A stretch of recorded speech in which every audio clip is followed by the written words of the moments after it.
Hello and welcome back to another video. Today I'm going to be showing you how you can use your EBT card on Doordash. Now this is a very quick and simple thing to do, so make sure you watch all the way to the end so you don't miss any important steps. Now the first thing you want to do is open up the Doordash app, and once you've done that it should look similar to what's on screen now. From there you need to go into the bottom right corner where it says account and click on that to get brought to the accounts tab. From there you should be able to access your payment methods via the account settings. And as you can see at the bottom, there is actually an option to add Snap/EBT card. Now we can click that option there and we just have to put in our card number.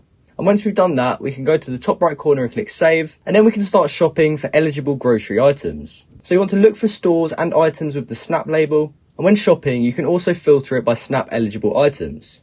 So once you've found some items, you can go ahead and add them to your cart. And then once we get to checkout and we get to the payment, we can choose Pay with Snap as our payment method. We can see our Snap balance and we just want to enter in the amount that we're looking to pay. From there, we can go ahead and click continue. And as you can see, once it's applied, it has then removed that $25 that we put in here. From there, you can click continue and finish the purchase.